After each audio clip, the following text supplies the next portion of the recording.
His truth is marching.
You've all heard me say this before.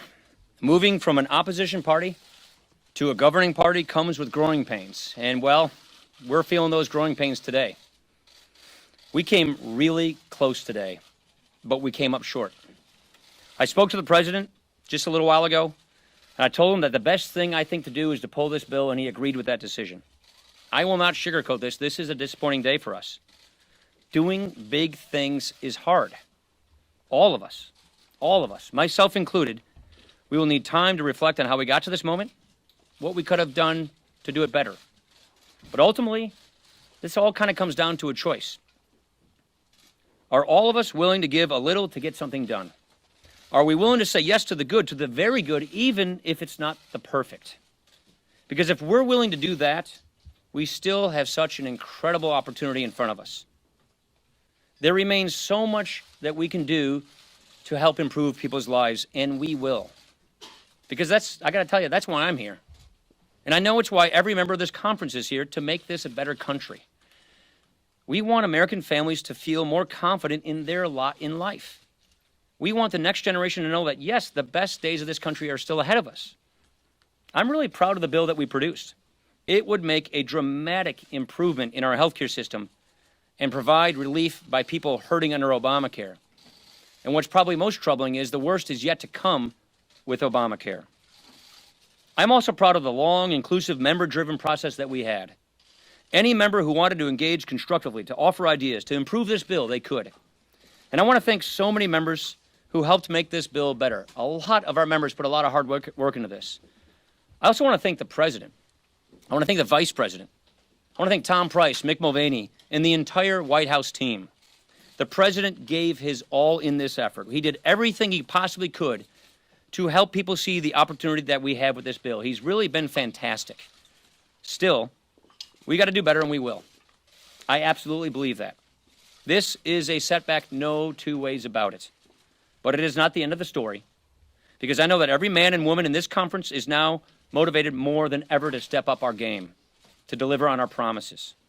I know that everyone is committed to seizing this incredible opportunity that we have, and I sure am. Two questions on health care.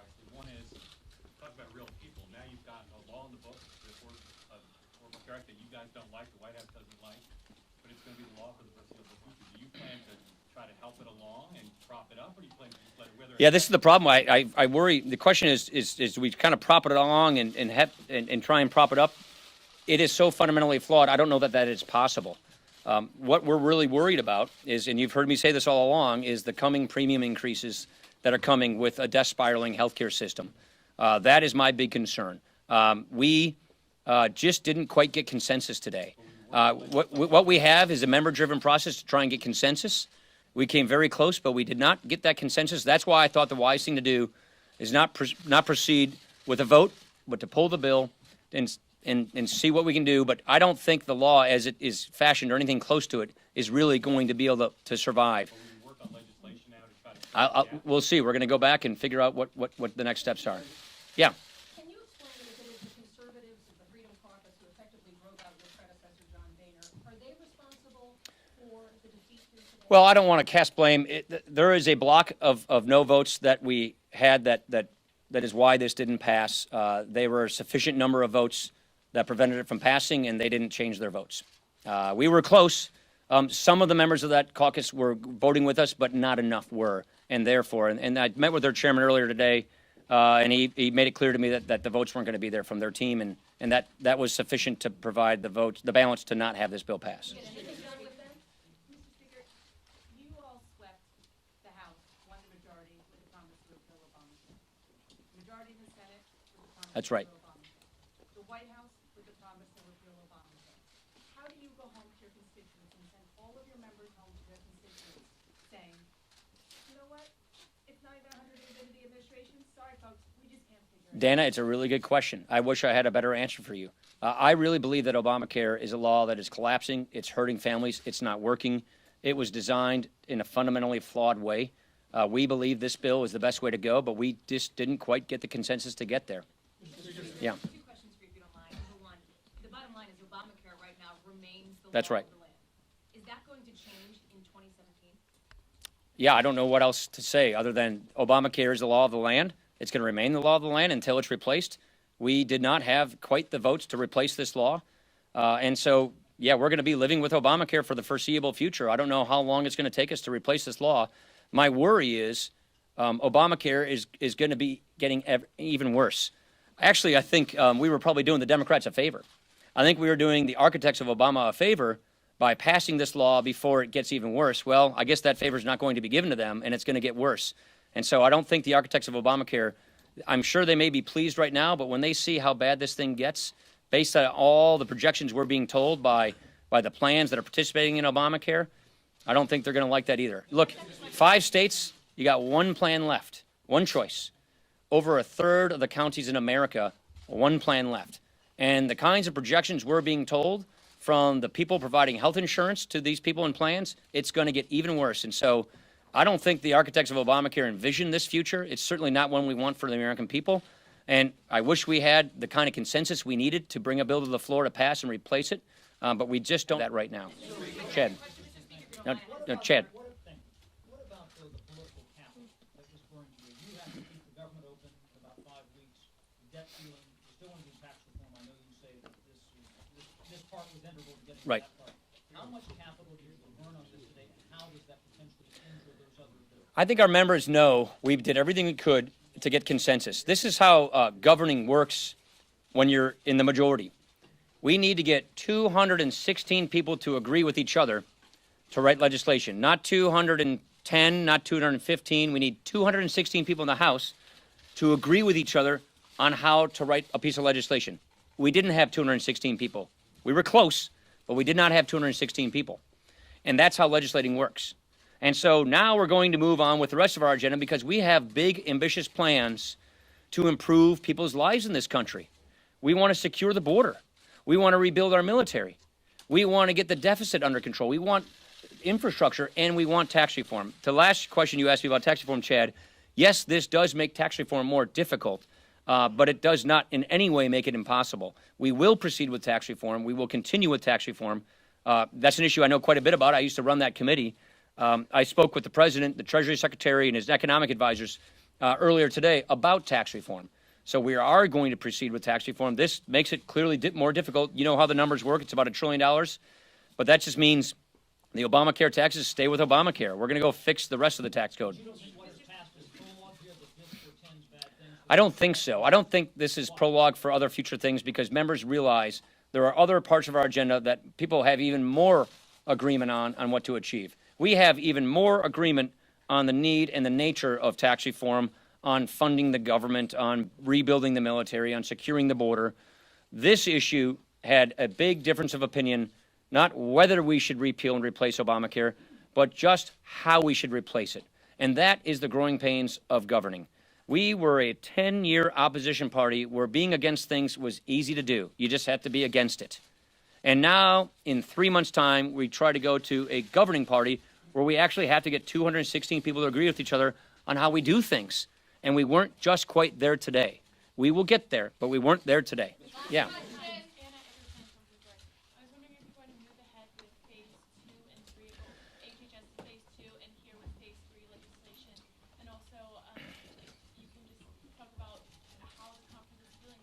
The conference is let down. The conference is disappointed. The conference, we were on the cusp of fulfilling a promise that we made. We were on the cusp of achieving an ambition that we've all had for 7 years, and we came a little short. We were close, but not quite there. On your other issues, this bill would have made what we call phase 2 much, much better. Nevertheless, I think there are some things that the Secretary of HHS can do to try and sort of stabilize things, but really we needed this bill to make it better. For instance, risk pools. We believe the smarter way to help people with pre-existing conditions get affordable coverage while bringing down the healthcare costs for everybody else is through reinsurance risk or risk-sharing pools, which this bill supplied for the states. That's not now going to happen, and therefore he won't be able to deploy that policy tool that we think is better than Obamacare. So we do lose a lot of the tools we wanted to help improve people's lives and bring down healthcare costs in this country. Thank you very much, everybody. Appreciate it. Yes, I do. All right, folks. So there you go. It was called American Health Care Act. They pulled it. According to sources, President Trump told him to pull it. He's saying that he told President Trump that he was going to pull the bill. But it is what it is. So, thank you very much for watching. We are doing a live news podcast tonight. If you are new to our community, hit that subscribe button. Check out the video that we uploaded earlier regarding the iPhone and WikiLeaks. Pretty interesting stuff. So check out that article. It's up on our channel. So check it out. Give it a thumbs up. Share it. All that good stuff. Stay tuned. And when it comes to healthcare, this is it. Obamacare stays. People are going to continue paying $15,000 as their deductible. you are going to get a increase in your premium. So if you were paying $1,500, let's say at the beginning of the year or last year, you're going to be paying twice that much. So pretty much you're going to be paying double your mortgage, one for your mortgage itself, one for healthcare. And it is what it is. So see you guys soon. Peace.